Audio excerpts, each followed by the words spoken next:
Welcome to the Megyn Kelly Show, your home for open, honest, and provocative conversations.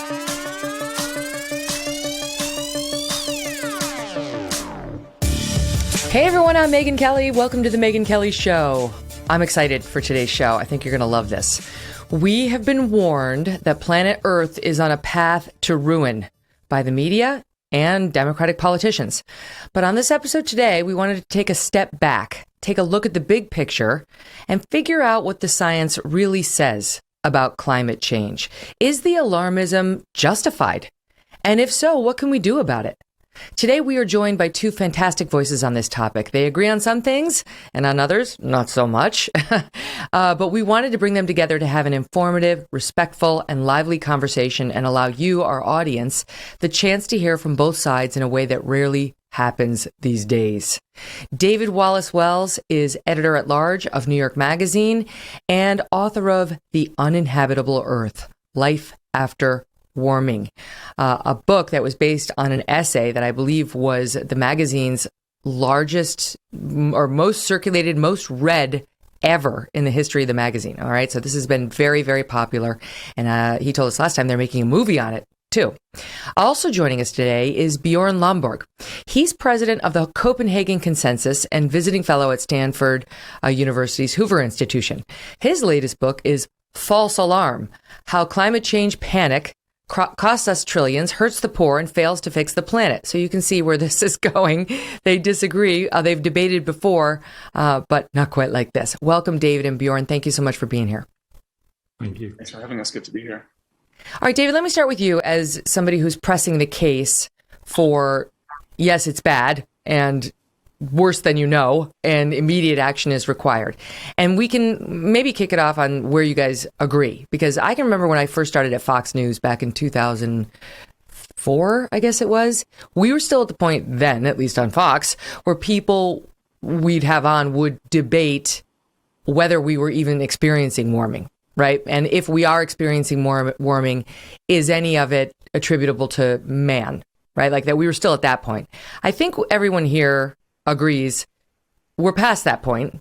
We are warming. The Earth is warming, and women are causing it for the most part. Maybe not 100%, but it's what we've done and are doing that's causing it. Do you guys, just quickly, do you both agree with that? Yes. Yes. Yeah. Okay. Yes. All right. So that's where we're going to start from that premise, and figure out how bad is it and what can be done about it. That's sort of our focus today. So, David, your essay and then your book say it's bad. It's really bad. And we really do need to be alarmed. And when I read the book, I was alarmed. I was picking up what you were putting down. I felt better after I read Bjorn. But you, just to put it in perspective, are saying we are speeding blithely along to more than 4 degrees Celsius of warming by the year 2100. That could mean a sea level rise of between 4 and 8 feet. Now, this is our children who are alive right now. You know, I've got a 12, 10, and 8-year-old. You've got a new baby, I understand, would experience this, God willing. You know, they'd still be around. So this is not that far off in the future. You say whole regions of Africa and Australia and the United States, parts of South America, Asia, south of Siberia would be rendered uninhabitable if that happened. And go on to talk about how we could eventually see Miami Beach as a new Atlantis, city underwater. We could see more than 30 million people dealing with water scarcity, major cities along the equator becoming unlivable. Even in northern latitudes, heat waves that would kill thousands each summer. Massively deadly heat waves in India and elsewhere, 5 times as long, 32 times as much extreme heat. And you describe that would be with just 2 degrees warming by 2100 as the best case scenario. So let me kick it to you from there and say, where are you now since you've written your book on best case scenario for 2100, and is it as bad as you predicted in that book? Do you still believe that? Well, the book was looking at warming scenarios mostly in this range of 2 degrees Celsius of warming to 4 or 4.5 degrees of warming. And actually, since I wrote it and since it was published, I do think we're much likelier to end up on the better half of that range than the worse half of that range. I think something between 2 and 3 as opposed to 3 and 4, and maybe even between 2 and 2.5 is our likely future. I think that's in part because of market forces, because the cost of renewables have fallen really dramatically, making very appealing investment, especially for the developing world, which is planning almost from scratch energy build out. It's also because of political pressure and the changing perspective on the economics of climate change from where we were a decade or so ago, when much of this may have seemed moral to economists to undertake. It now seems like actually an opportunity for greater prosperity in the medium and long term. And I think that consensus has really shifted the direction of policy, which combined with the market forces and the political change means that I think our baseline expectation should be something like 3 or 2.5 degrees, and we're certainly in sight of something like 2 degrees of warming. Now, that is a best case scenario based on where we were a few years ago, I think, but it also is not fine. It's a level of warming that climate scientists have long warned is catastrophic. It would mean, some estimates say, 150 million additional people dying from the air pollution that's produced by the burning of those fossil fuels, storms that used to hit storms and flood events that used to hit once every century, hitting perhaps every single year. As you mentioned, cities in the Middle East and South Asia regularly being so hot during summer that walking around outside, working outside, would represent a real risk of heat stroke and for some death. And, by some estimates, the possibility of climate refugees numbering in the hundreds of millions and possibly more. Now, all of those predictions may not come precisely true at 2 degrees, but when you put together the whole body of climate science, it's not a pretty picture. It is only half the story. Human adaptation and resilience is the other half. But where I come from on this primarily is the understanding that we are already now outside the window of temperatures that have enclosed the entire history of human civilization. So from the dawn of agriculture to the development of modern nation states and where we are today, all of that took place under climate conditions we've already left behind.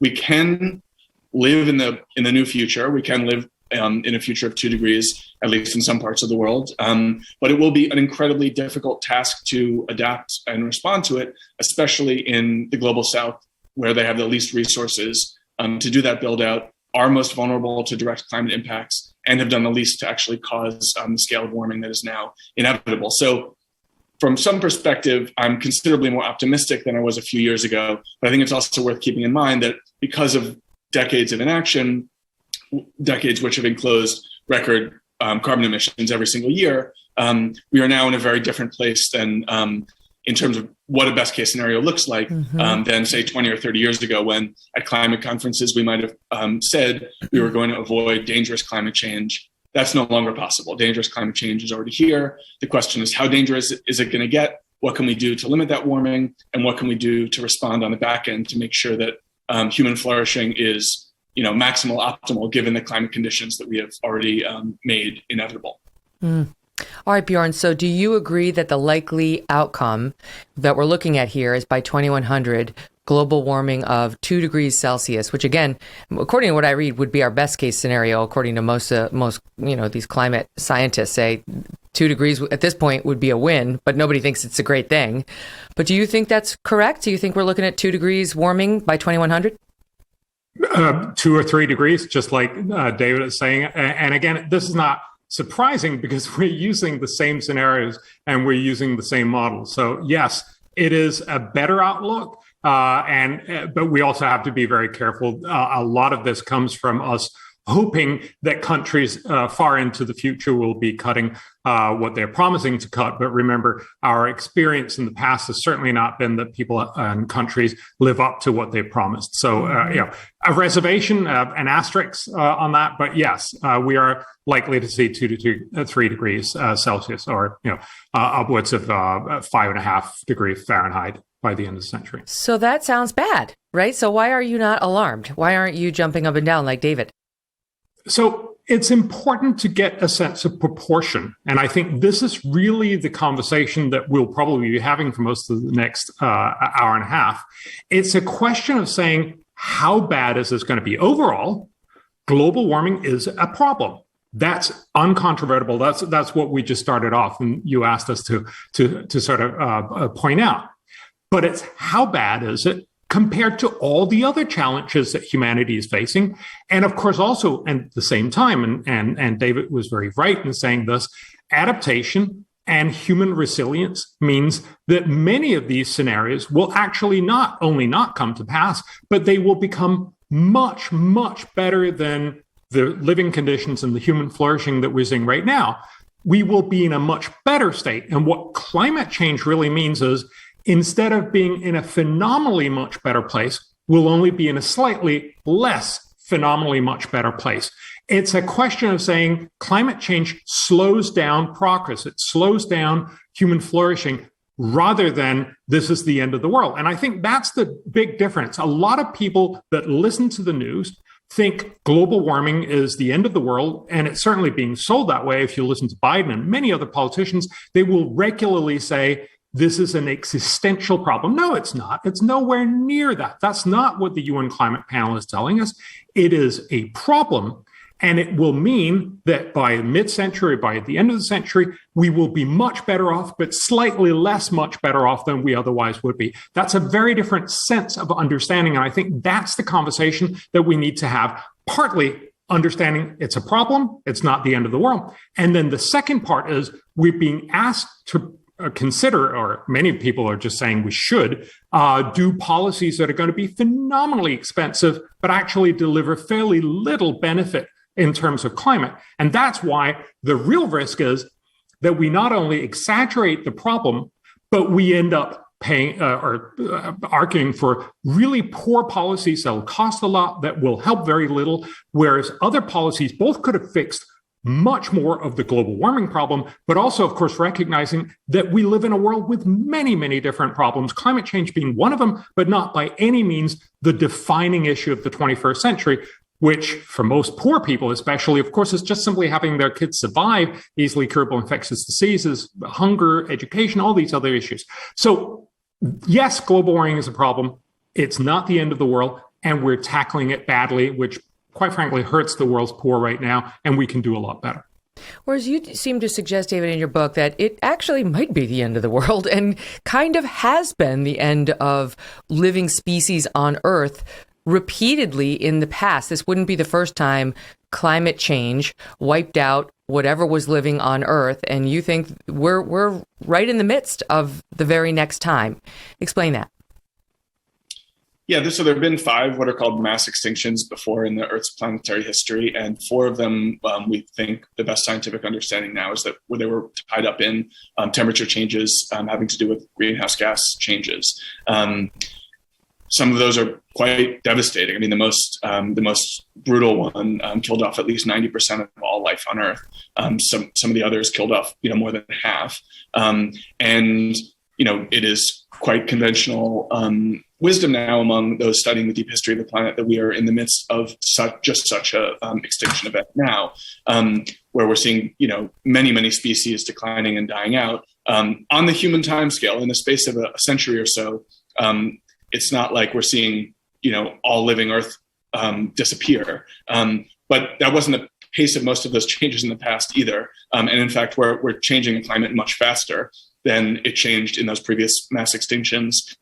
I think by most estimates, about 10 times faster, which means that the pressure that we're putting on the living ecosystem that we've depended on for all of human history is really under some dramatic amount of threat. And ultimately, what we are doing is engineering an experiment in which we will be testing the capacity of the human species to manage the world, because the kinds of climate changes that we are initiating simultaneously are beyond many of these ecosystems' ability to, adapt and respond to or endure unchanged without any intervention. And that is quite a scary prospect. I have faith, I think like Bjorn does, that we can do a lot to protect many of those ecosystems to, for instance, produce new kinds of crops that can thrive in heat-stressed areas and, that sort of thing. But we're talking about engineering challenges in almost every area of the natural world, which we will have to engineer some amount of response to,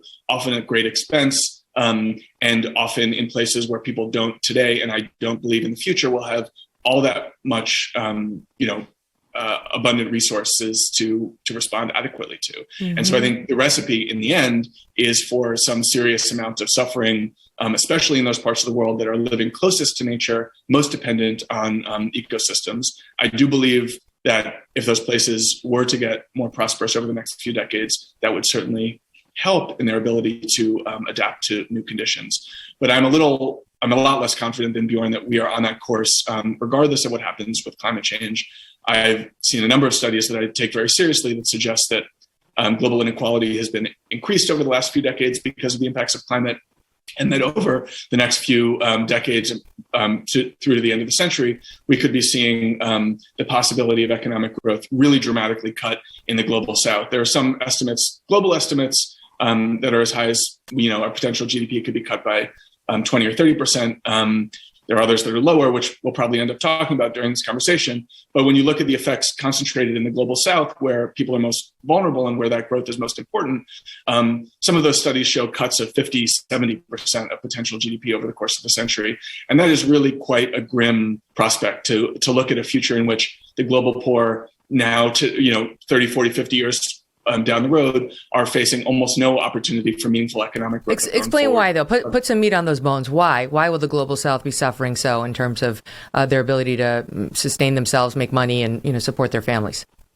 Well, it's a complicated equation. I think the very basic, as a baseline, economists have found that there's something like an optimal temperature for economic growth, and the farther you get from that in the temperature direction, the worse off you'll be. Your productivity declines, your cognitive performance declines, and we've observed that even in well-off countries.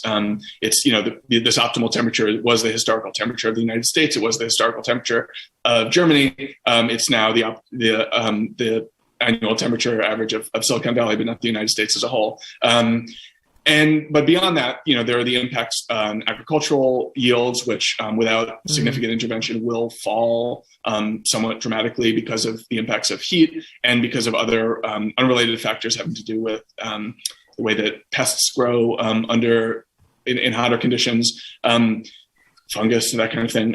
It has to do with effects on outdoor labor and any business that's being conducted outside. Then there's the public health cost of both the direct heat impact and continuing to live with fossil fuel pollution, which I should just say, these numbers are really enormous. They're so big you can't even wrap your head around them. But almost all estimates suggest that air pollution from the burning of fossil fuels is today killing millions of people every year. There are some estimates that run as high as 8 or 9 million. Other estimates are on the lower end of the spectrum. But that is an unbelievably large human toll that we are enduring today. And every year that we don't cut our fossil fuel production, we will continue to impose that cost. It's most concentrated in India and the rest of the developing world, although we see even in the United States, there's some estimates that 350,000 Americans die every year from the effects of air pollution.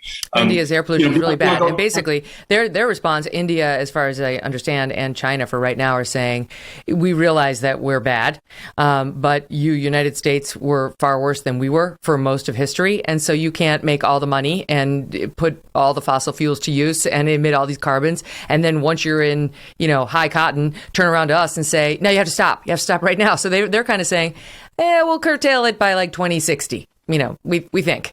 And then we'll stop, then we'll stop putting out all these carbons. But by that point, we kind of need everyone to stop right now if we're going to avoid some of these numbers of, 2 degrees Celsius, 3 degrees Celsius by the end of by 2100.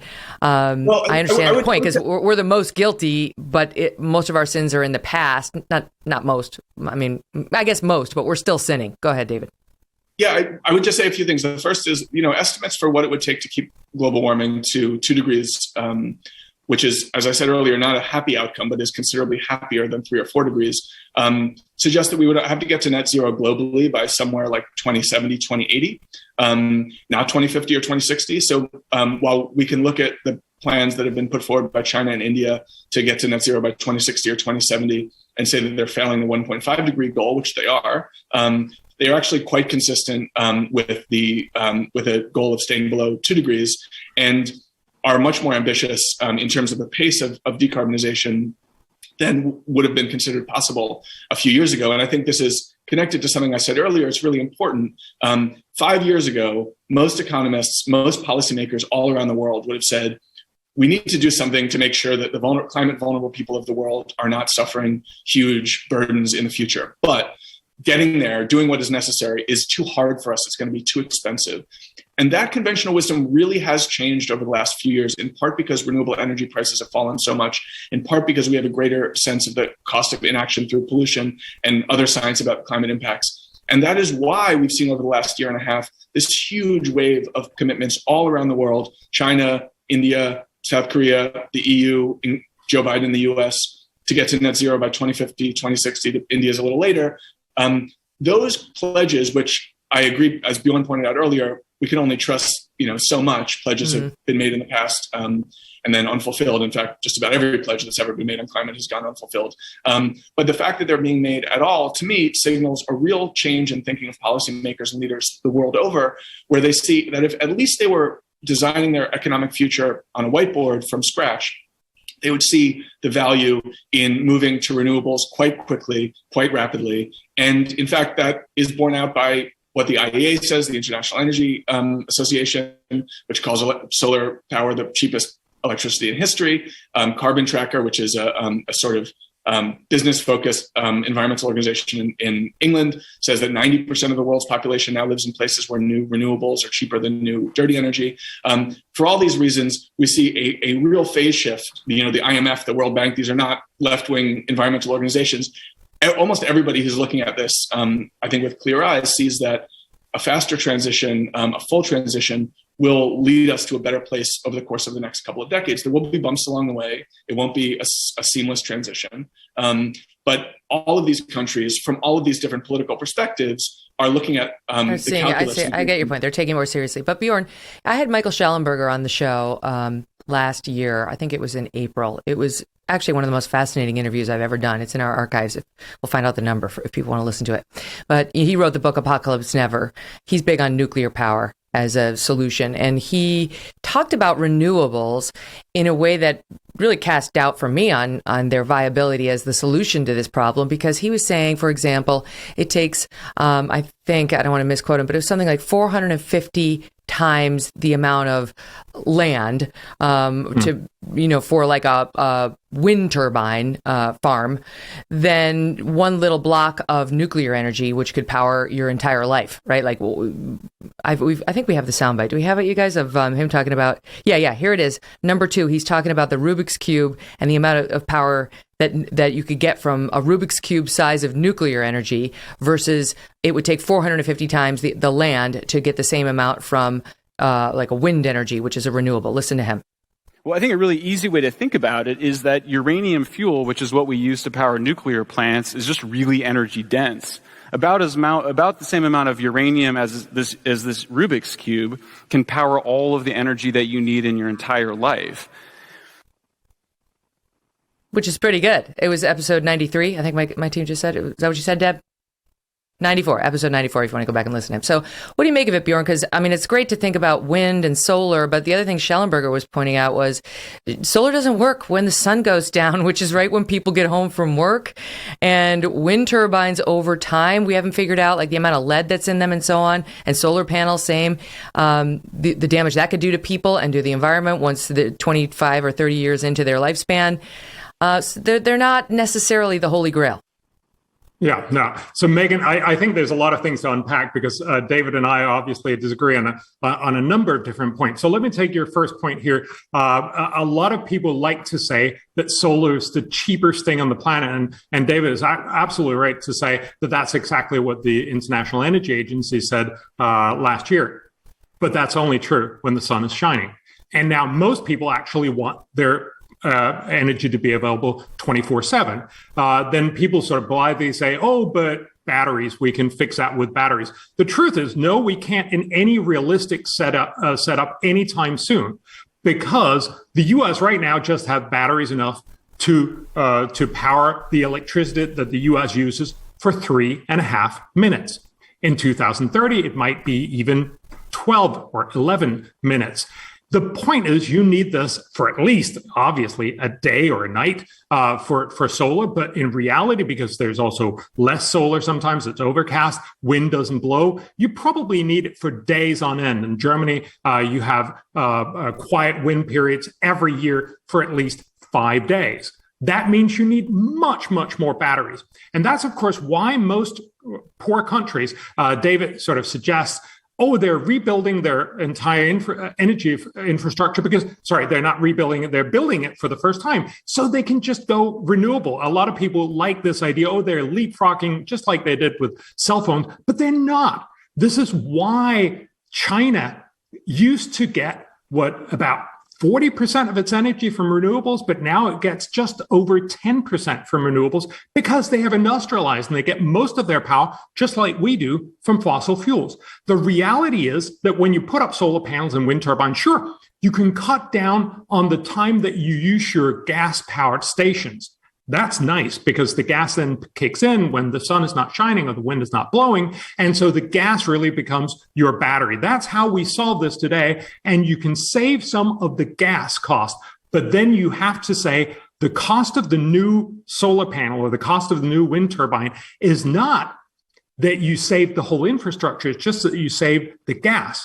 And that's why most renewable still turns out to be much more expensive, which of course is why we have all these renewable conferences, or really climate change conferences, where you have to arm twist everyone to promise to cut their carbon emissions, go much more renewables, which they really don't because it ends up costing a lot of money. Now, eventually, and this I'm sure is one of the things that we'll be talking about, we will get to a point where we have better technology that people will want to buy. And once you're there, you can get everyone to switch. Remember what happened with the US when you innovated fracking around 2010? Fracking made gas much, much cheaper than coal. And so almost the entire US switched from coal to gas. That happens to be incredibly good for climate because it emits about half as much CO2 per unit of energy. That's why the US has reduced its emissions more than any other country in the 2010s, not because of Obama, not because of Trump, but because of price. And that's crucial if we're actually going to make good policy decisions. Because, and again, let's just rewind a little bit. So David was telling us that the global warming impact could be huge, especially in developing countries. The papers that he's talking about is by Burke and Company, and they basically investigate, as he was rightly telling us, that there's an optimal level of temperature, and once you get above that or below that, you actually grow less. The outcome, unfortunately, of their model, and this is really something you have to buy into, is that the countries that will win in the 21st century is going to be Iceland. Iceland is going to be much richer than the US because Iceland is in a cool place. So they will actually grow a lot more. And the second largest winner is going to be Mongolia. This is, I mean, it doesn't really pass the smell test, but more importantly, and there's a lot of literature out there that's criticized that fundamentally, it shows that you believe that the world is mostly run on outdoor activity. It's not. Most activity, and certainly most economic activity, is indoor. And that's, of course, why most countries, even in the global south, will be run indoor, where they'll often be air conditioned and they'll grow just as fast as they would any other place. What really matters and what is important, and what these countries also get, is that they want to make sure that they're well educated, that they're well fed, that they don't die from easily curable infectious diseases. That's why, yes, global warming is a problem. It's not by any means this earth-shattering problem, but it is a problem. And that's why if we're going to get the rest of the world to say, yes, we want to actually do these things more than just promise it at fancy meetings in Glasgow and elsewhere, we have to make sure that the cost of the policy is much lower than the benefit. It's not right now, and that's why most countries will promise stuff, but not actually deliver. And that's why the current problem is not whether this is a problem, we both agree that it is, but it's that the solutions that we're coming up with, just give them a lot of solar panels, is not actually the thing that will solve the problem. You know, I'm still fascinated by, we're talking a little bit about when the Earth warms, what will we do to continue operating as a society, to make sure people continue to be able to be fed, to be able to inhabit certain parts of the country, of the world. I'm still really interested in, what does the world look like? What does it look like in 50 years? What does it look like in 100 years? Do we, I saw in your book, David, you had predictions of, in some of these regions, you can kiss the beautiful, like, northeast fall with the beautiful colors goodbye. Very likely we're driving around, it's just brown leaves and people are confused by the old portraits of these beautiful falls. And that kind of thing really brings it home, right? I think it's hard for a lot of people to imagine, wait, what's happening in India? And why do I care? And what's happening with the food supply? And I'm like, I'll always get food. I'm an American, right? You start to talk about how there's not going to be any more skiing. Like, you can say goodbye to that. There's not going to be any more beachfront property on the eastern coast of the United States because we're going to have a sea rise of 8 feet, and you get people's attention. And that's where we're going to pick it up right after this break. Much more with David and Bjorn ahead. Don't go away. Look, we're all adults here, and I know some of us choose to use nicotine to relax, focus, or just unwind after a long day. Lucy is a modern oral nicotine company that makes nicotine gum, lozenges, and pouches for adults who are looking for the best, most responsible way to consume their nicotine. Lucy was created by an ex-smoker who knew there had to be a better option. Their scientists used innovations in chemistry and flavor science to create an alternative that tastes and feels great. It's a new year. Why not start it out by switching to a new nicotine product that you can actually feel good about? If you enjoy using nicotine, you should definitely check out Lucy's products at lucy.com. No, lucy.co. That's lucy.co. A little twist there, and use promo code MK at checkout. Also, I have to read you this disclaimer. Warning, this product contains nicotine. Nicotine is an addictive chemical. Remember, if you are interested in a better way to use nicotine, visit lucy.co and be sure to use that promo code MK. So pick it up there, David, on the, it's fair to say catastrophic predictions on there's no more colorful fall and the sea rise from your book. You say even radical decreases on our part in carbon emissions could still lead to a 6-foot sea level rise by 2100. 6 foot. You write even by intermediate to low sea level rise scenarios by 2100, we could have high tide flooding on the East Coast every other day. Yeah, I mean, I'm summarizing climate science research. This isn't the work that I've done myself. And I think that one of the most powerful things about that portion of the book in which I'm going through that research is just to see how much of it there is out there. It's not 1 or 2 studies that are way out of left field. It is a huge body of research that even if you discarded half of it and half of the other half got, rendered too extreme, would still paint a pretty dark picture of our medium-term future. And I just want to connect that to something that Bjorn said earlier when he was talking about this particular one paper by Marshall Burke et al. About economic impacts of climate change. It's true that there are other estimates of those impacts. There are different ways of modeling the economic impacts of climate change, and there's a pretty wide range of what experts believe is likely over the course of the century. Even the quite Pollyanna-ish reads do still find some meaningful impact, but it is considerably smaller than Burke and et al. Have found. But when I look at the conventional business-friendly centrist figures and institutions in the world and the messaging that they've put out and the reports that they've put out over the last few years, the World Bank, the IMF, these are not institutions that are freaky left-wing environmentalist groups. They are focused on economic growth and prosperity above all. And they are very clear in stating their fears about the effects of climate change on economic growth. Mark Carney, who is the former head of the Bank of England and the Bank of Canada, has been saying lately that his quote-unquote base case, so his baseline of expectation, is that climate change will cut global GDP by 25%. Now, that's not from where it is today. It's from where we would be without climate change, but that's a quite dramatic impact. And I think it's often, Bjorn and others like him will often talk about, it's important to keep in mind perspective. And I think that's true. We should keep in mind that in the future, barring really extreme climate disaster, we are probably going to be a more prosperous world than the world that we're living in today and the world that we've lived in the past. But that's not the only standard. And if we're trying to plot a course into the future in which we're choosing between one in which we have 75% of our potential economic growth or 100% of our potential economic growth, that's a really meaningful difference. And it would have to be a quite strong case that the cost of getting from that 75 to 100% was really large for us to avoid taking it. And I pretty strongly disagree with a lot of what Bjorn was saying about those cost issues. And we can get into the details, but as with everything, there are reports to point to in this direction, that direction.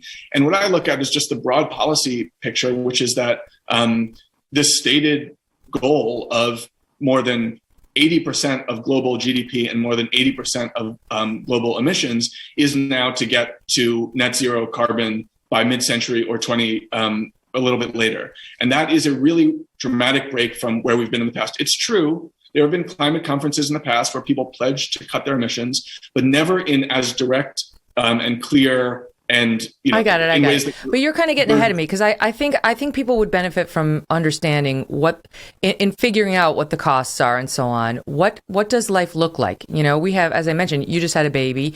We've got 3 kids. I'm trying to picture when my kids are 80, 90. What does this earth look like? What is it like for my grandkids, basically? What is it like for your grandkids? And I would like to understand that, Bjorn, because I will say, if we have an 8-foot rise in the Atlantic Ocean, America does look a lot different than it looks right now. The thought of Miami Beach more like a city of Atlantis, the thought of no more colorful falls, ski mountains going away, that kind of that brings it home. But do you believe that's likely? So, Megyn, there's a lot of things to unpack here. First of all, the UN climate panel, which I think both David and I agree is the gold standard on this. They talk about 2 to 3 feet. They say very possible, but in a very outside range, it could be up to 6 feet of sea level rise. So it's certainly pushing at what David is talking about. And this often is the case that this is not actually what the best science from the UN climate panel tells us. But yes, 2 to 3 feet of sea level rise is a problem, and it is something that we should be concerned about. But we should also have a sense of proportion. Remember, over the last 150 years, sea levels rose about a foot. Yet I doubt anyone would ever, talk about what happened over the last 150 years, that was in any way important. We actually saw dramatically increasing areas, for instance, of the US and many other places, because, as you know, if you live in New York grew because you actually know how to do this. We know that very well from Holland, which is probably the best example. Holland is a wonderful place, which has about 40% of its land area below sea level. If you fly into the world's 14th largest airport in Amsterdam, you will fly into an airport that's much below sea level and is actually probably the only big international airport that is a former site of a big naval battle. The point is, we are actually really, really good species at dealing with these issues. Of course, Miami is not going to go away. We know how to protect this very cheaply. Remember, the entire cost of the Dutch protection over the last half century has cost about 10 billion euros. We estimate that globally, this is over 50 years. It's a very, very small cost. And of course, most rich countries and most upcoming countries will be easily able to afford that. Actually, what the models show is, when you include adaptation, is that we will be better situated. Right now, about 3.5 million people are flooded every year. And remember, this is a model estimate because it's really, really hard to get good estimates on this. But if you look out into the future, and David quotes that very specifically in his book, he says, if we do nothing, you will see 187 million people being flooded by the end of the century. That's absolutely true. And that would be a terrible catastrophe. It would also cost a huge amount of money.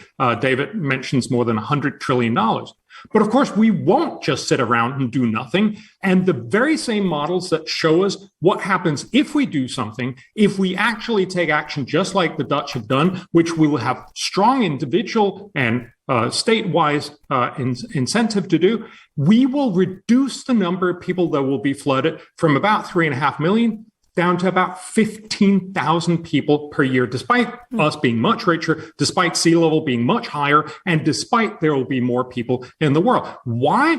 Because resources and resilience is what really matters. And so there's a real risk that we end up focusing on the wrong thing. We focus on these very extreme and slightly exciting scenarios. You asked, what is the world going to look like for your kids and grandkids? Look back at how well we have done these scenarios in the past. In 1970, at the first Earth Day, there was a lot of scenarios about how the world was going to look for the next 50 years. The UN told us actually to the date on January 25, 1972, told us the world had only 10 years left to live. In 1970, at the Earth Day, we were told that we would only be able to survive if we were wearing gas masks by 1985, because there would be so much pollution. Paul Ehrlich was talking about in 2000, the US would be decimated. We'd basically just be down to 26 million people starving in the US. Of course, nothing like that happened. We're a thriving nation, living much longer, being much better off, and nobody needs gas masks. So you have to be really careful about these alluring and intoxicating scenarios that tell you, oh, the world is all going to fail. No, there's a very, very good chance that we'll be much better off. And again, if I can just make this point, because I think we'll be coming back to this again and again. Even if you accept these incredibly high costs of 10%, Mark Carney, I mean, he's a climate campaigner, honestly. But, even if you accept the very high cost of 10%, the most of these sort of academically acceptable estimates show 3% of cost by the end of the century. But even if you accept 10%, the UN estimate that each person in the world will be 450% richer by the end of the century. So, yeah, we will then only be 400% richer. Yes, that's a problem. I certainly want to work with David and many others to make sure that we get closer to 450 rather than 400. But let's not fool ourselves. This is not a world that's going to be worse. Your kids, your grandkids, David's kids, his grandkids are going to be much better off living in a much better world. But yes, global warming will be a problem. Let's fix it smartly instead of making these policies that won't work. Go ahead, David. Oh, well, I think to some degree, the people living in the global north they'll certainly be protected. I think they'll be dealing with a world that's defined much more by climate impacts and climate disasters than the one today. But I hope that we can engineer some amount of adaptation to protect them and secure the sorts of promises that were extended to us into the future, that people can continue to live prosperous, flourishing lives.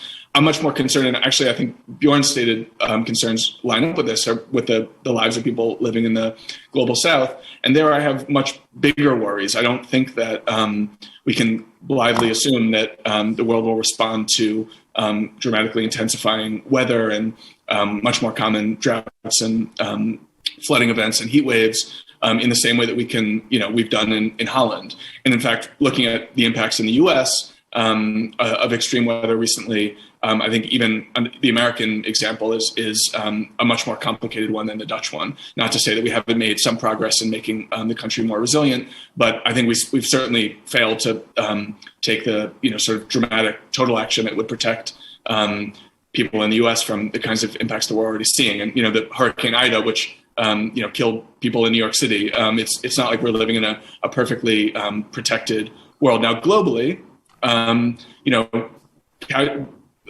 fatalities from climate disasters, from weather disasters, have fallen over time. I expect that will probably continue, and that's a very good thing. At the same time, the impacts of such weather disasters in dollar totals are growing.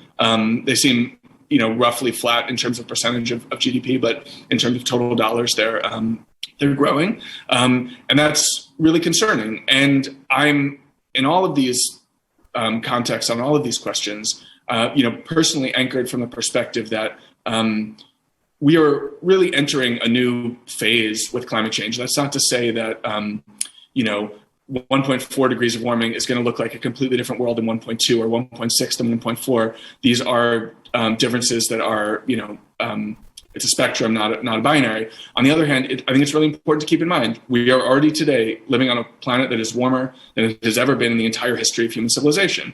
And that means that much of the infrastructure that we built to protect ourselves and to allow us to thrive under previous climate conditions simply won't hold up. Now, take, for example, what happened in Vancouver in British Columbia this past summer. They experienced a heat dome that was not so hot. It wasn't like no humans had ever experienced temperatures of this kind. But this region of this country, which of course is a prosperous, climate conscious, environmentally friendly place, simply wasn't prepared in the way that they would have hoped to be. Now, if that same heat wave had happened 50 years ago, maybe the death toll would have been in the tens of thousands rather than just in the hundreds. But that's not to say that the impacts are not quite dramatic and tragic when you see, all those lives lost. And then as a partial result of the heat dome, record wildfires, mudslides, crippling the Vancouver port, stopping trains and highways out of one of the busiest ports in the world for a period of a week or so. These are the sorts of disruptions that we're likely to see even in the developed world, in the rich world, I think in increasing number, even as we devote more and more of our resources to protecting ourselves against them. Well, that's one of the big questions people have, right? Is like, what's going to happen every time there's a major weather event, whether it's a hurricane or it's tornadoes that we saw recently, wildfires, certainly you start to hear droughts anyplace, climate change. And I know there's a real debate about whether that's actually what's causing these things or whether they are actually getting worse because of climate change. That's where I'm going to pick it up right after this quick break. Guys, don't go away. Thank you so much for being here. David and Bjorn, we continue with them after this quick ad, and we will be right back. And don't forget, folks, that you can find the Megyn Kelly Show live on Sirius XM Triumph Channel 111 every weekday at noon East. The full video show and clips are available if you prefer to see the news when you subscribe to our YouTube channel, youtube.com/Megyn Kelly. If you would rather listen to an audio podcast, we got you covered. Subscribe and download on Apple, Spotify, Pandora, Stitcher, or wherever you get your podcasts for free. And there you will find our full archives with more than 230 shows, including some of our past great debates, like this one on Israel and Gaza. That's episode 104. One on critical race theory. That's episode 128, or as I said, Michael Schellenberger, who's well worth your time, at episode 94. Hey, we're back, making new memories in a new world. And I found the best way to hold on to those memories is by turning them into art that lasts forever, thanks to paintyourlife.com. I love this company. I love their product. Now that we can get out and travel and take vacations, we want to celebrate some of our favorite times by turning our new memories into art. This is the thing. You're looking for the hard to buy, the person who's hard to buy for, trying to get them a present, trying to surprise them for an anniversary or a wedding or a birthday. Go to paintyourlife.com. When I first heard about this, I thought, what a great idea for a gift, but I figured it must be expensive. Not so. If you want to give a truly meaningful gift, you've got to try them. Paintyourlife.com. Get a professional, hand-painted portrait created from any photo at a truly affordable price. Or you can combine photos of people or places you love into one painting. Choose from a team of world-class artists and work with them until every detail is perfect. And it's fast. You can receive your portrait in as little as 2 weeks. They will work with you throughout the process. Again, perfect birthday gift, anniversary, wedding gift. I gave it for Mother's Day as well. It's meaningful, personal. It can be cherished forever. At paintyourlife.com, there's no risk because if you don't love the final painting, they will give your money back, guaranteed. And right now is a limited time offer. Get 20% off your painting. 20% off, that's right. And free shipping. To get this special offer, text the word MK to 64,000. That's MK to 64,000. Text MK to 64,000. Paint your life. Celebrate the moments that matter most. Terms apply. Available at paintyourlife.com/terms. Again, text MK to 64,000. I'll kick this one off with you, Bjorn. How much should we be blaming the hurricanes that we see, the tornadoes that we see, the flooding that we see in various parts of the world on climate change? Well, so there's two problems with this conversation. One, of course, is that everything you see is being blamed on global warming. So every hurricane, of course, it's not like there weren't hurricanes in the past. What we're actually expecting is that we will see fewer but stronger hurricanes. Overall, that'll probably be a bad thing. But again, and I think it's important to just before the break, David was telling us, sure, there are fewer people dying, but the percent of cost stays about the same, but they're going up in real terms. Let's just be honest about what he just said. And this, of course, is what the numbers tell us. Over the last 100 years, the number of people that have died from climate-related disasters has gone down by 99%. It's gone down from about 500,000 people per year to about 6,000 people. That's a fantastic achievement. And he even said that it's likely to continue in that direction. It's hard to know, but it's certainly a lot lower than it's ever been. And likewise, with costs, obviously, they're going to go up as we get richer, because if you have twice the number of houses, you will also get twice the number of damage from a similar kind of flood. But the real point here is that we're actually also getting lower damage cost and percent of GDP. What that tells you is, very unlike the story that you hear, namely that this is just going to be worse and worse, and that I fear that in the future we'll be all consumed by these terrible disasters. The reality is, no. They are actually going to be less damaging both to lives and to cost. But yes, we'll probably hear a lot about them because that's what fits into the narrative. And that's, of course, what gives us this bad conversation on climate change. Well, that makes sense because you think about, for example, the rise of the oceans. It's not like it happens overnight like a tsunami. It happens over time, and houses get built up, and they do more sort of dumping from the Army Corps of Engineers. We've seen that just in our little New Jersey town. A lot to discuss there, and also with respect to the celebrities and world leaders who have been rather hypocritical on this issue. Don't go anywhere. This episode is sponsored by BioTrust's Ageless Multi-Collagen Supplements. Who doesn't want to look and feel younger? Collagen is key.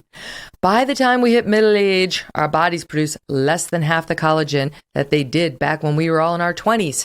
Since collagen makes up our skin, hair, joints, nails, and bones, the gradual loss of collagen over time is why people look old. Our modern diets are not helping either. As we age, it would take all day to cook and eat the right foods to properly nourish our bodies with enough collagen. BioTrust's Ageless Multi-Collagen Protein Powders ensure that your body gets what it needs every day to help rebuild collagen. BioTrust's Ageless Multi-Collagen Proteins provide you with the 5 types of collagen needed to support the entire anti-aging process, plus essential amino acids to make it a complete protein. Many other brands in the market only use 1 or 2 types of collagen. Beware. There's no clumping, and it can be mixed into a hot or cold beverage or soup. No artificial colors, flavors, preservatives, or sweeteners. It's gluten-free, non-GMO, free of hormones and antibiotics. Holla. Try it yourself. Here's what I want you to do. Go to biotrust.com/MK. That will get your special offer of up to 51% off today. You will also get free shipping on your order and support from personal health and fitness coaches to work with and share their expertise with you. That's biotrust.com/MK to get your special offer of up to 51% off.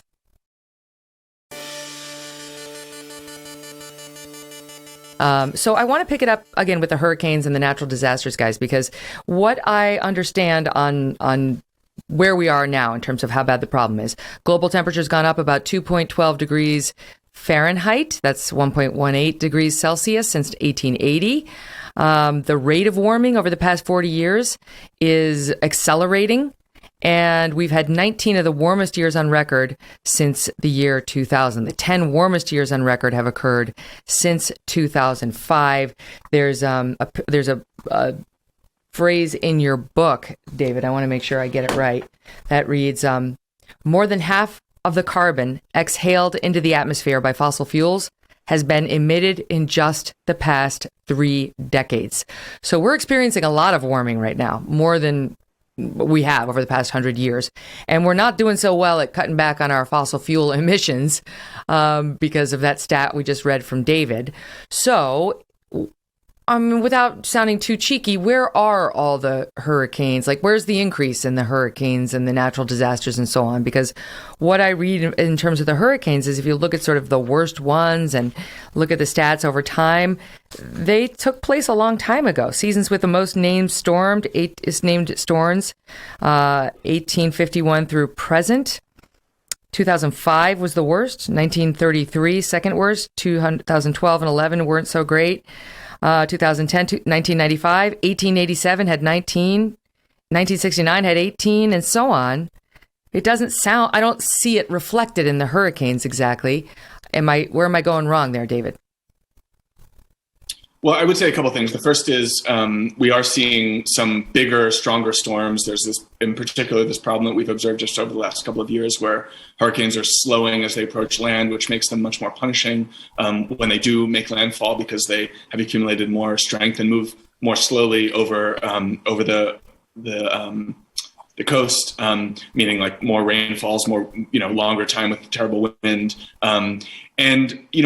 on the big picture, I think the stats there are somewhat messy. There's a lot of chance in weather data, but also I don't think it's really looking at data over the course of a century is all that illuminating because most of the trend you're observing there is a period of time in which there's not been much climate change at all. I think we're likely to see, as I was saying earlier, significantly more changes over the next decade or two than we've seen over the past decade or two, because we're in a meaningfully different climate state now than we have been for all of human history. And the patterns that we've observed and adjusted to over the last few generations are no longer going to hold precisely. But I would say, beyond that, hurricanes are not the only measure here of climate changes. There are literally hundreds of different impacts that have been observed, projected, monitored. Some of them are more dramatic than others. Some of them are more intense than others. Droughts, heat waves, flooding, wildfire, which is a complicated one because there's a significant human contribution too. But nevertheless, human wildfire last year put more carbon into the atmosphere than all but the only country in the world that produced more carbon than wildfire last year was China. In all of these ways, there's messy data, but the way that I read the science is that the directions are quite clear. The magnitude of change differs from impact to impact. But if we continue warming at the pace that we're warming on, we're going to see in a very predictable way dramatically more of these events. That's not to say that in any given year or even in any given half decade, you're going to be setting records on all of them. That's not the timescale at which climate changes, but we're moving into a different climate that is going to be dominated by extreme events much more than the ones that we've lived through. And it's going to take an enormous amount to adapt to that future. The fact that we've been able to respond to some degree to this point is not, in my mind, all that comforting, given how much more dramatic the likely impacts are going to be in the decades ahead. Well, we certainly have adapted in some ways already on the hurricane front, right? It's like cities are built in a more strong way. The buildings can withstand more of a beating. If they're about to get more intense and or more frequent, who knows whether it will hold up. But there are a bunch of things that we have to worry about. Now, the wildfires, that's another thing I guess we're going to have to adapt to. One other thing about the hurricanes is, yes, we are in a better place, especially in countries like the U.S., dealing with these issues than we have in the past. But the path of hurricanes is likely to change, which means the places dealing with them are likely to change too, which means a lot of local knowledge will be lost. We saw, for instance, with Hurricane Sandy, this was not a record storm that hit New York City. It was just hitting a city that was totally unprepared. Ideally, in the future, we'd be better prepared. But I would just return again to a point that I was making earlier, maybe even several times, which is the only comparison here isn't to the past. If our only standard is, are we going to be better in 2100 than we were in the year 1900? I don't think that's a very useful standard. I think we should be trying to make ourselves as healthy, prosperous, and safe and stable as we possibly can. And I think climate represents a really dramatic threat to all of those promises into the future, even if we may still be better off in 2050 than we were in 1950 in dealing with, say, a Category 5 hurricane. I'd rather be much, much better off as well prepared as we possibly could be. And I think those standards are really important too, not just how far we've come, but also what we can do to protect ourselves going forward. And I think, we've talked a lot about, Bjorn has talked a lot in this conversation about the ways in which we are capable of changing to protect ourselves. That really does imply, among many other things, a much larger appetite and budget for climate adaptation than almost anyone in the world, I think, is talking about openly. And I think that's an important thing to talk about as well. It's, if we can't just sit back and let these forces unfold and trust that, everything will work out fine. There's quite a lot to deal with, even the amount of extreme weather that we're dealing with today, and it's going to require a lot more of us to deal with the extreme weather. Well, it's almost like a form of Darwinism. It's like we will change because we have an inherent desire to live and to live well, and that's why that's the instinct from which most innovation is born. I will give you a quick aside, just a moment of levity. You mentioned Superstorm Sandy in New York and how New York wasn't prepared for it. I remember being on the air right after it hit, and there were all sorts of weird things happening in New York that people hadn't anticipated, like the flooding of this massive bank in downtown Manhattan, which they didn't anticipate the water ever getting to it, and it did get to it, and they lost a bunch of old artifacts and different types of monies. And I remember reading the prompter at Fox News, and it said they've lost thousands of irreplaceable bongs. And I thought, bongs? And it was a young producer who had typed bongs instead of bonds with a D.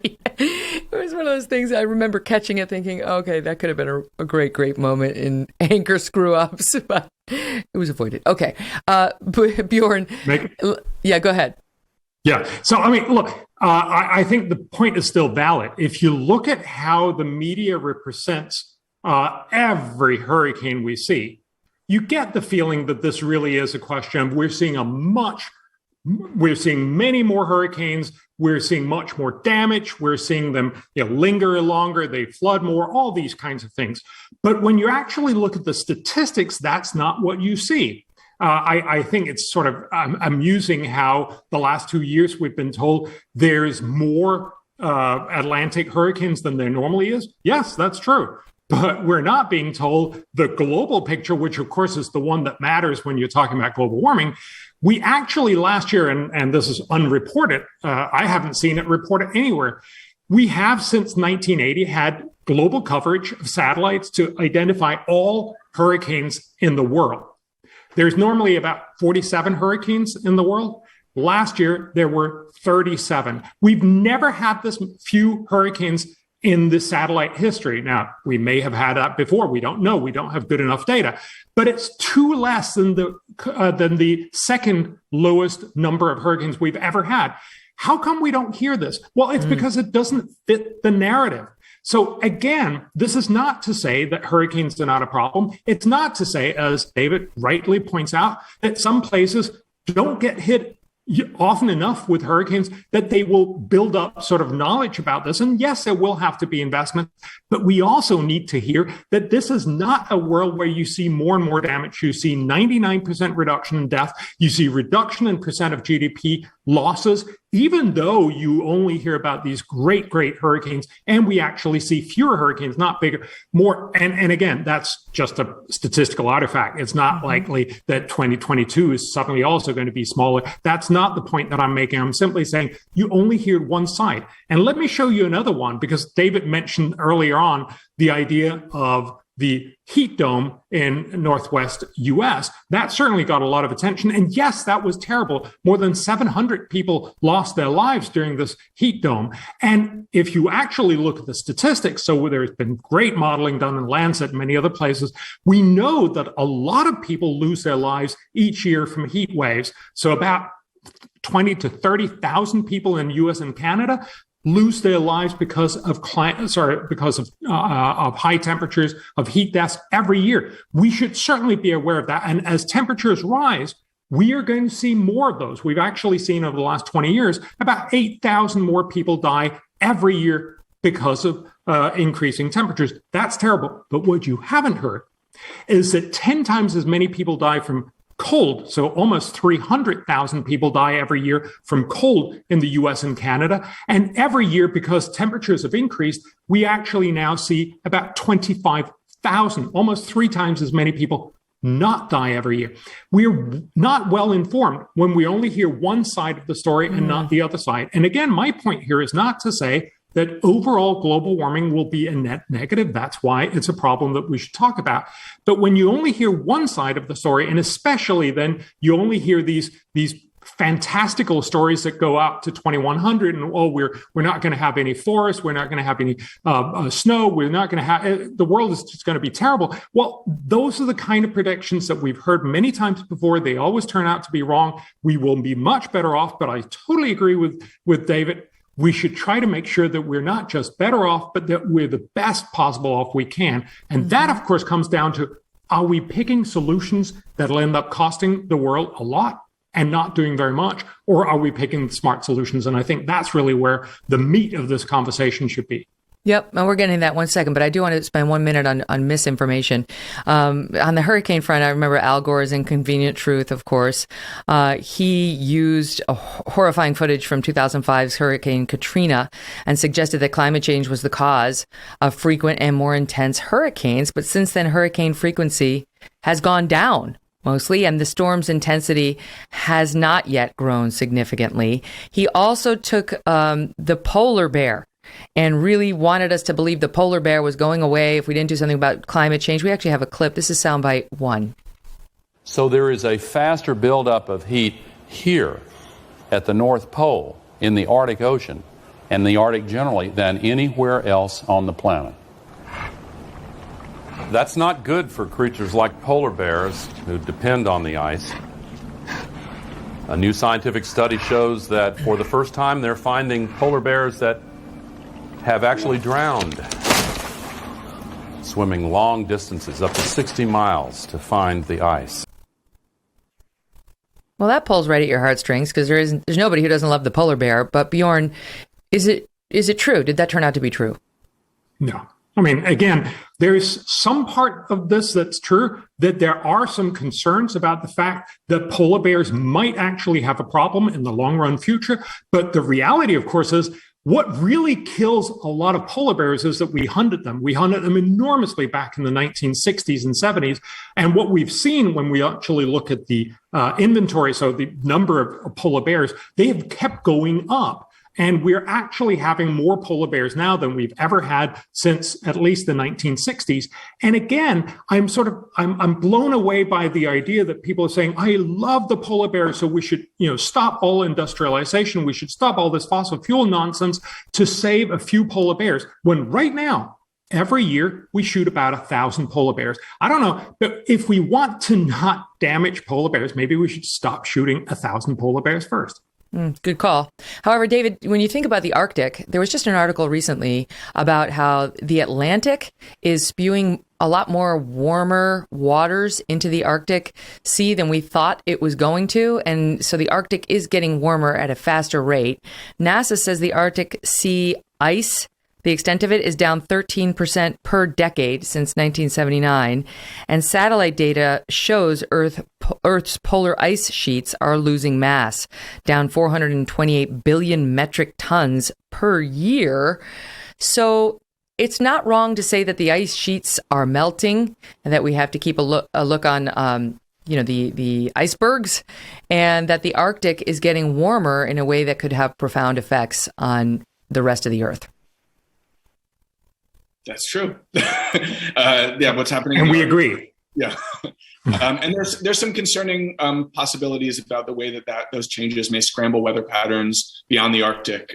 We don't exactly know how likely those are or how quickly they will come about. But the changes to the circulation patterns of the ocean can have some quite dramatic climate effects that extend well beyond the Arctic. And indeed, a lot of the analysis, we were talking about how much of recent extreme events we can attribute to global warming and climate change. That's a booming field, and they're producing much more rapid response analyses now than they did in the past. And a lot of the analysis of the Pacific heat on the extreme event in the Northwest US and Canada last year focused on the way that changing ocean patterns has made some of these events considerably more likely. I wanted to go back to something that Bjorn said a few minutes ago, which was, thinking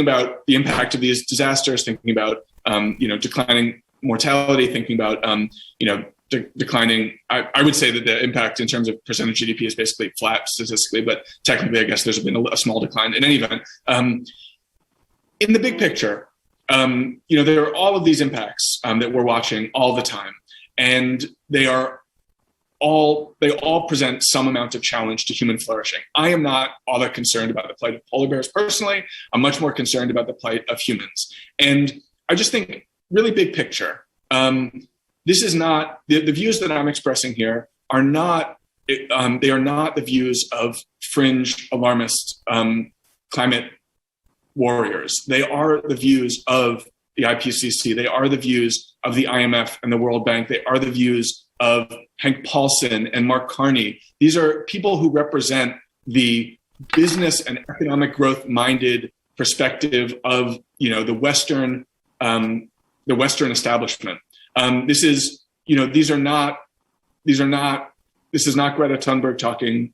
This is not Varshini Prakash talking. I have great respect for those people. I don't mean to demean them, but I'm saying that the people who are at the very center of the cold cost-benefit calculus that runs the world in very general ways see climate change as a dramatic challenge, which is the number one challenge of our time. 10 years ago, 20 years ago, that was not the case. The business world, the central banks of the world, we're not talking about climate in these terms, and they very much now are. I think that is a very powerful message that whatever quibbles you want to take with this study, this data point, that data point, looking at the the holistic collective picture, anyone who is worrying about the prosperity of the planet in the future is worrying about climate change quite significantly. And well beyond that, of course, we know that there are many things that are being affected by these changes that are not easily captured by economic data and are not represented by matters of economic growth. I mentioned earlier, we're talking about air pollution produced by fossil fuels killing millions of people a year. That is an unbelievably large scale impact. And the benefits of reducing that pollution and reducing that public health impact would be, astronomically positive for the flourishing of the planet. And they are concentrated in countries in the world that we don't tend to pay all that much attention to in the US, but those lives are still very much worth our time and attention. Just in Delhi, the average resident is having their life expectancy cut by 9 years by the effects of air pollution. Now, that's not entirely due to the burning of fossil fuels, but that's a significant contributor. And when you look at air pollution issues across sub-Saharan Africa, South Asia, Southeast Asia, fossil fuels are a major, major force there. So even putting aside hurricanes, floods, droughts, which of course we shouldn't be putting aside, but just thinking about the direct impacts of burning fossil fuels, according to Our World in Data, which is, again, no fringe organization, it's a quite, centrist data organization, for every 1,000 Europeans that coal power provides electricity for, it kills one. You have to think, how much more expensive would renewable energy have to be for that bargain to be worth making? And as Bjorn pointed out, there are complications with rolling out renewables to 100% capacity. There are limitations to wind and solar, but most industry analysts agree that getting to about 80% capacity is quite doable, and in the relatively short term, and figuring out that last chunk is the challenge. And we're very, very, very, very far from that 80% level today, which means we're subjecting many more people all around the world, but even in the prosperous, clean air places of the world, to air pollution that damages their health and well-being in many other ways. And I got it. Let me get Bjorn to weigh in on that, because what we're hearing on the other side, Bjorn, is like here domestically, the Green New Deal, AOC's Green New Deal, was like, well, stop, no more eating meat. Right. And we got to reduce the amount of methane that comes from cows. And we need everybody to be in an electric car. Meanwhile, we don't have the batteries for that. And we don't have, we don't have the capacity to sort of make that happen on a countrywide basis. But it's really the fossil fuels. That's what's doing it. It's not me eating a hamburger. If everybody gave up meat, you tell me you're a vegetarian. I know because you don't like killing animals, but it's not about this. Realistically, there's no way of combating this right now without targeting the fossil fuels. It's not about meat. It's not about dairy. And it's not about even cars going into, electric cars versus ones powered by gasoline. Well, I suspect David and I would actually agree, and this is also what the data shows. This is not predominantly about what you and I and everybody else makes of personal choices. This is very much about how the world is set up. And that's, of course, the whole conversation that David also just engaged in. He says that the World Bank and many other organizations are telling us we really need to focus on climate change. That's absolutely true. But remember, these organizations are driven by politicians who have decided that this is what voters, especially in rich countries, want. China, India are not doing this, and for good reason, because they want to focus on getting their populations out of poverty. And so in some sense, we're having this grand global conversation. Should we be spending most of our time and our focus on spending it on climate, and often pretty badly? Or should we be more concerned about these many other things that are also going to decide most of what will happen in the 21st century? And most poor people are very clear in saying this is much, much more about being able to lift my kids out of poverty, giving them an education, allowing them to survive, and just not dying from easily curable infectious diseases and all these other things.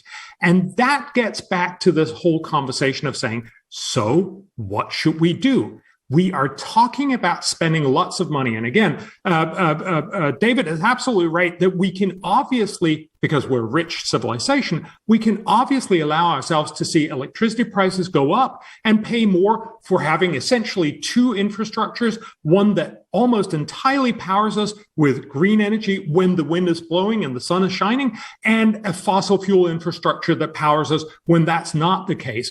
But that's not what most countries in the world can afford. And so we're left with this situation where maybe the European Union, the US, a few other well-meaning countries will do some of this. They won't go anywhere near to what they've actually promised.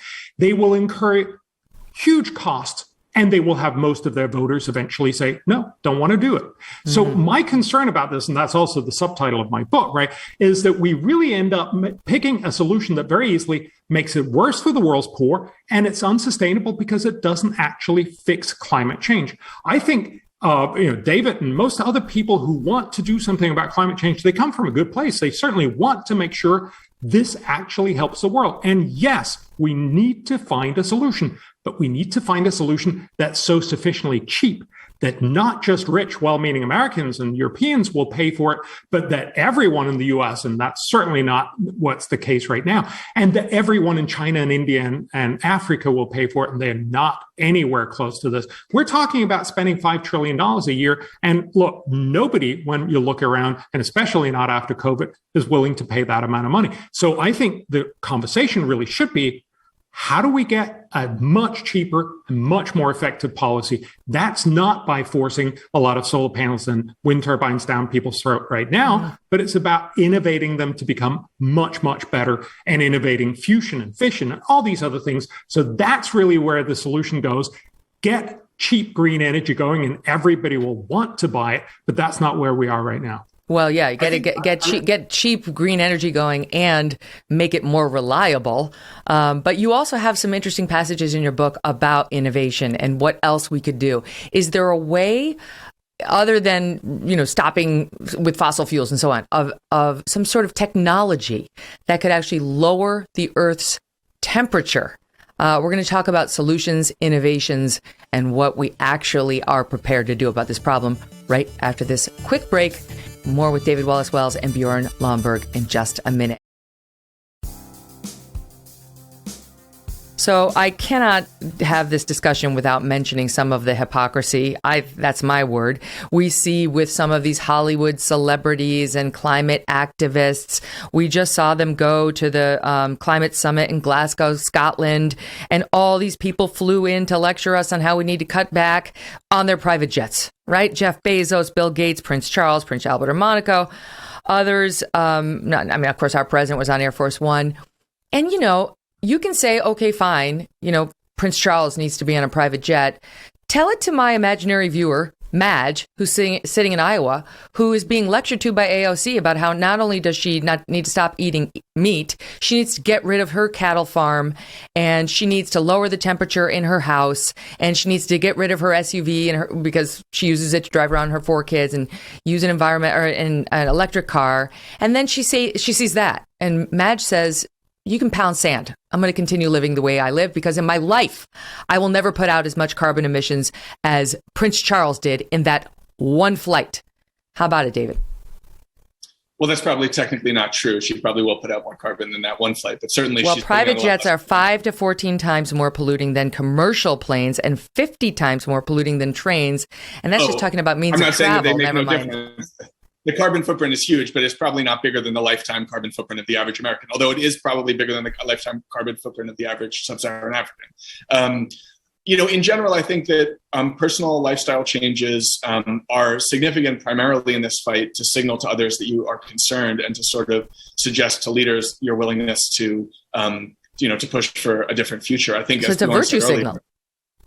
Well, no, I think it's more about organizing and signaling political commitment. I think, systemic change is what is required to meaningfully reduce our carbon emissions. It doesn't matter.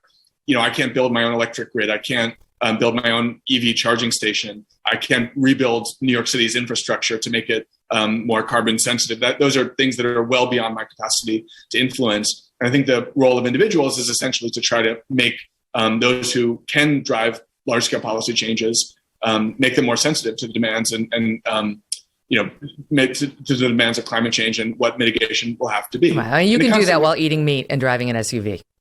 Well, I just also want to be clear about, the AOC thing. Like the Green New Deal, as put forward, does not call for any abandonment of meat. There was like an unfortunate FAQ that was put out early on about that. I think that most people looking at this problem globally think that to get our carbon emissions down to 1.5 degree compliant will require some amount of consumer consumption changes in the wealthy West. Exactly what degree of that is not entirely clear. But personally, I like to look past the net zero scenario and say, if we get to a place where we are doing all of this stuff in carbon neutral ways, then the amount of what we are consuming and the amount of travel that we're undertaking, the amount of energy that we're using, all of these are not ultimately material from a climate perspective. And if we can engineer that future over the course of the next half century, I think we're going to be in a much more prosperous and comfortable and stable place than we would be if we're going to have to, if we're dealing with considerably more warming, but also worrying about the impact of the consumption that we're undertaking. I don't know. It's very hard for me to take John Kerry seriously when he flies over there in a private jet and he uses a private jet to fly his family around. No. I'm not going to listen to somebody like that. I'm not lowering my thermostat. I'm not getting rid of my enormous Chevy Suburban, which I love. I'm not doing it. Let them start practicing what they preach before they look at the rest of us and tell us we've got to sacrifice, while John Kerry doesn't sacrifice one thing. Prince Charles doesn't need to be on a private jet. Neither did Jeff Bezos. They don't need to be. They can go on a regular commercial jet like Leonardo DiCaprio, to his credit, finally did it going to this summit after he got pummeled on the earlier ones for doing it, with a security guard. There's a way of doing it. And I'm telling you, I speak for middle America and most of the right half of the country on this, and you can laugh at me, but I'm telling you, this is an obstacle to people getting on board. This is what politics is for. We organize our societies differently than we live as individuals. And you don't ask Americans to donate half their money to charity before they want more money for their local public schools. We have great. Politics. Well, then I'll behave like John Kerry. I will do what I want to do, and I will just use words to advocate for the positions I want, just like he does. I'm not going to start changing my behavior while none of our leaders does.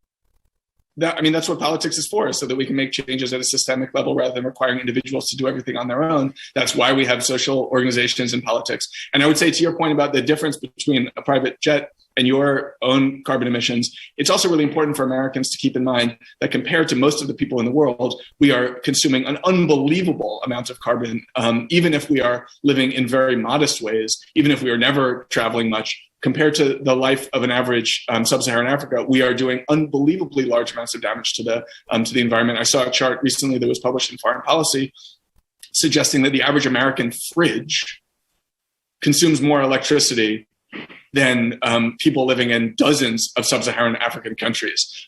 So there's a difference between you and Leonardo DiCaprio, perhaps, but there's also an unbelievable difference between you and most of the people living on this planet, many of whom are subject to much more intense impacts from climate changes. Well, I don't disagree with that. I don't disagree with that, but I also feel like, I'm sorry, I was born in America. I have the fridge I have. By the way, most of my life I've lived in cities and, high-rise buildings, which are very efficient when it comes to carbon emissions, way more so than the big house that John Kerry lives in out in Massachusetts, and then his beach house on top of it and so on. I just feel like, the hypocrisy is a real problem, and these people should understand how visuals work on the American public and beyond. And you tell me, Bjorn, because I just don't think the average American is going to be moved by the fact that sub-Saharan Africans have a different lifestyle and our refrigerators need to be guilted. I'm like, but I think there's a larger point. I totally get your point. There's something phenomenally wrong about all these airplanes, private airplanes going down to listen to Greta Thunberg. But the fundamental point is, yes, they're hypocrites, but we are all hypocrites in the sense that we say we want something done about climate change, but we actually really like our good life. And I think that tells us something about the solution that we're currently proposing, namely making a solution where everyone has to do with a little less, and it's going to be a little less good. And, you have to turn down your thermostat and you have to freeze a little more and be a little poorer and drive a little less and all that stuff. It's never going to work. It's not going to work for rich Americans. It's not going to work for normal Americans. And it's certainly not going to work for people who live in sub-Saharan Africa. And I think that underscores why this is never going to work.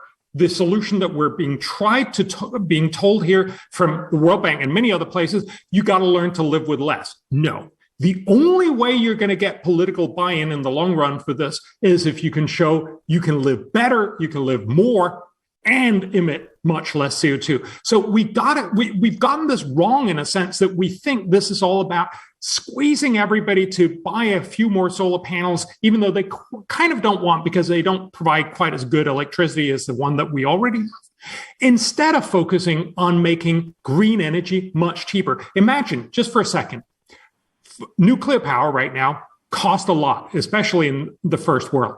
For a variety of reasons that we can talk about, but it's very, very hard to get rid of this very high cost. But Bill Gates and many others are investing in what's known as fourth generation nuclear that potentially could be a lot cheaper for a wide range of reasons. Imagine if we could innovate the price of nuclear down below fossil fuels. Everyone in the world would switch. Imagine if we could do that for fusion. Imagine if we could do it for solar and lots and lots and lots of batteries.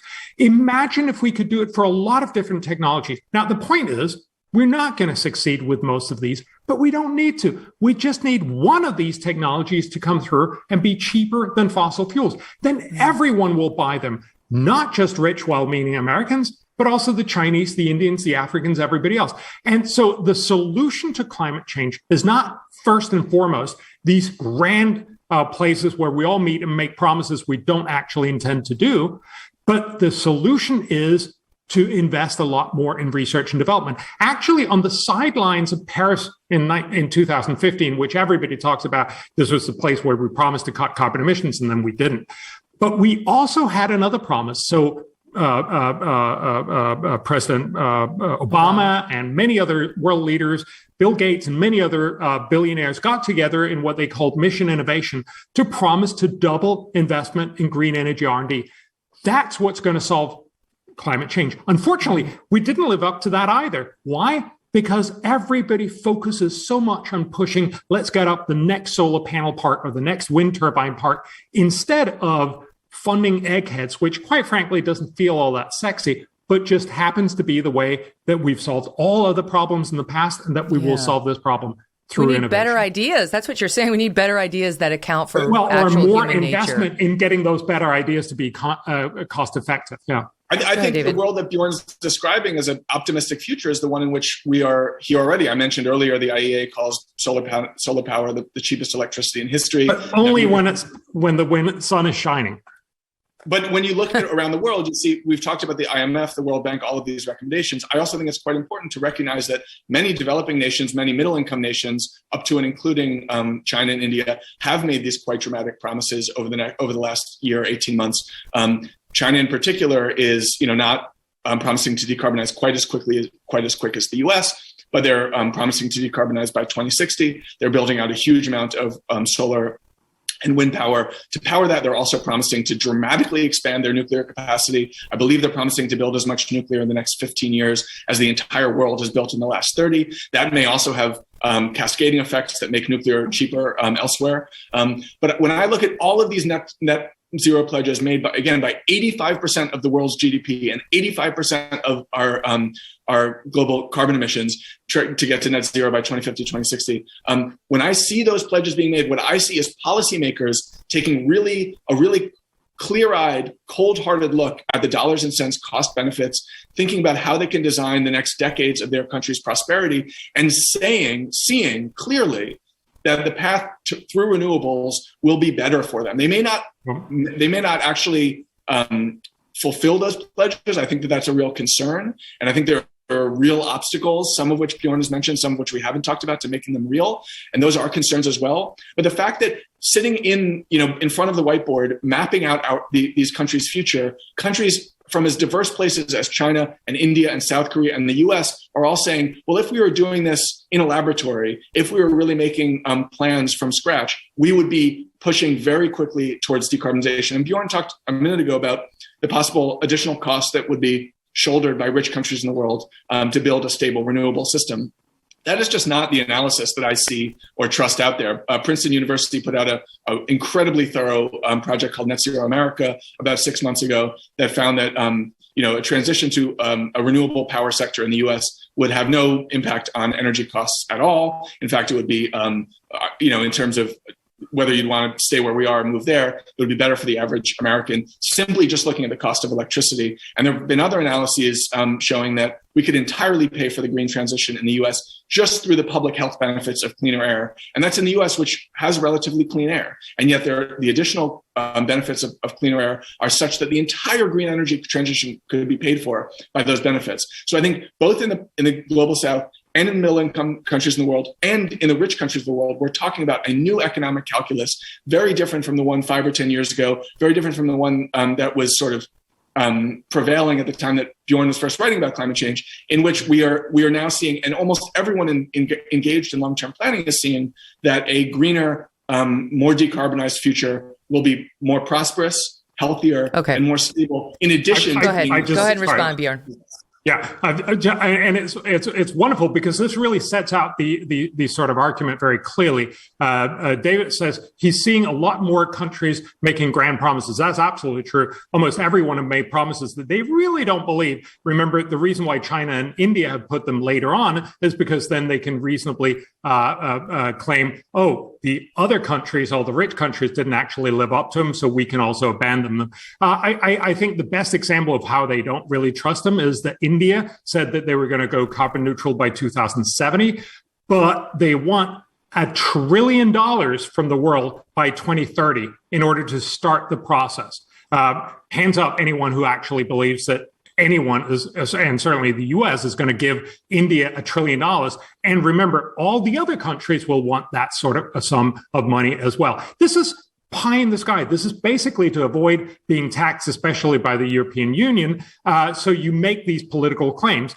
Again, yes, the world is moving towards cleaner energy, and that's great and wonderful. But most of it comes on the back of a lot of middle Americans and middle everywhere paying up huge extra cost for their electricity, fundamentally because you're now buying two sets. You're both having to pay for the gas generator and the solar panel, if you want to put it very bluntly. And that's, of course, why energy prices doubled in the UK over the last 2 decades. That's why we've seen almost everywhere where you have more renewable energy, it becomes more expensive. That's why the academic estimates show that if you actually want to go to 2 degrees, it's going to cost you in the order of $8 trillion by 2050. That's why studies show that for the US, it's going to cost much more than $5,000 per person per year in the US.